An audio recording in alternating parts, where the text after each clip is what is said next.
Hallo zusammen, ich sitze hier in einem ausgeleierten schwarzen Pullover vor meiner schwarzen Nähmaschine, denn heute wird es dreckig, es geht um den Lack. Herzlich willkommen bei Needle Engine, mein Name ist Elke und wir legen los.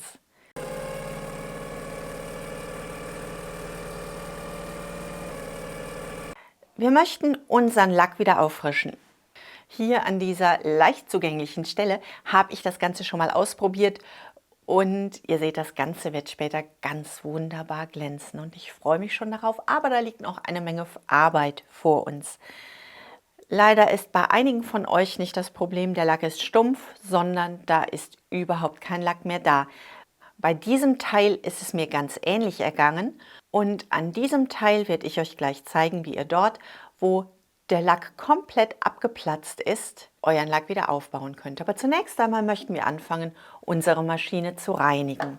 Bei meiner Maschine seht ihr, der Lack ist verkratzt und furchtbar stumpf. Und ihr seht auch schon hier diese ganzen kleinen Krüssel.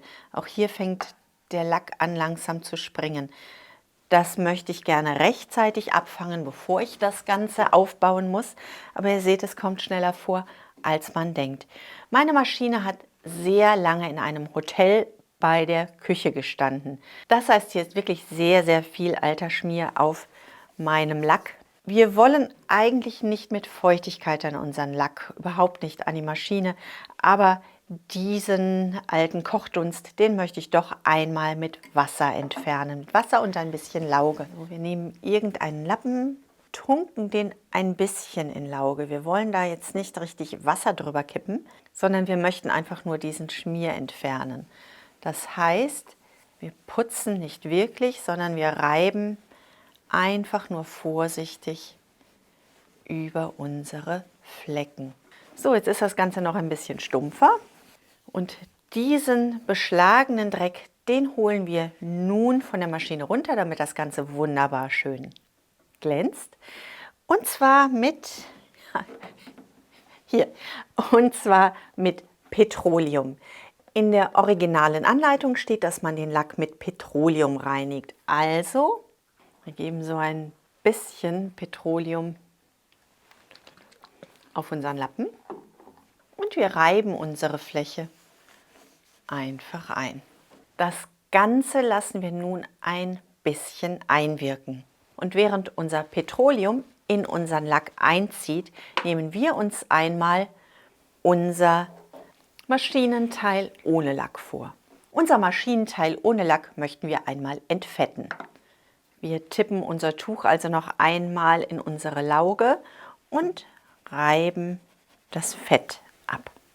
Mit dieser Shellac-Politur möchten wir nun wieder neue Lackschichten auf unsere puren Metallteile auftragen.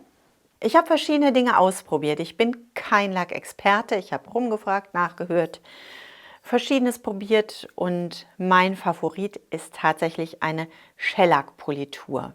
Wir nehmen einen gewöhnlichen Pinsel. Ein kaputter Pinsel tut es auch. Es ist ganz egal. Wir versauen den Pinsel ja und wir tunken einmal, tada, in unseren Lack und tragen unseren Lack einmal auf. Das Ganze sieht aus, als bleibt der Lack gar nicht haften. Und es sieht aus, als würde man es sehr, sehr fleckig auftragen. Die Übergänge zu den alten Lackschichten, die sind okay, das passt sich später an. Und ihr seht, wenn man den Lack so auftippt, dann verteilt er sich von alleine. Und diese erste Lackschicht lassen wir nun einmal einwirken. Und wir schauen jetzt einmal, was unsere eingeriebene Fläche uns denn nun hier zeigt. Sollten eure Risse im Lack sich jetzt lösen, ihr kriegt das repariert. Habt nicht zu große Angst, ihr versaut zu viel. Und wir nehmen uns ein sauberes Tuch und wir reiben einfach in kreisenden Bewegungen nach. Und wir polieren. Ihr seht schon wieder, geht so eine Dreckschicht ab.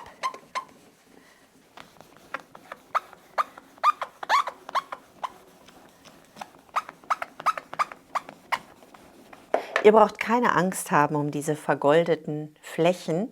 Mit dem Petroleum versaut ihr gar nichts. Die lösen sich nicht ab.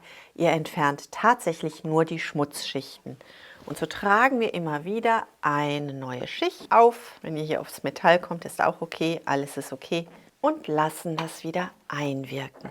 Und das Ganze ist jetzt eine schöne Sache, die wir immer im Wechsel vornehmen können. Die einen Lackelemente reinigen sich von alleine in etwa. Und auf unsere weiteren Lackelemente, so nehmen wir wieder ein bisschen Lack und tragen das vorsichtig auf.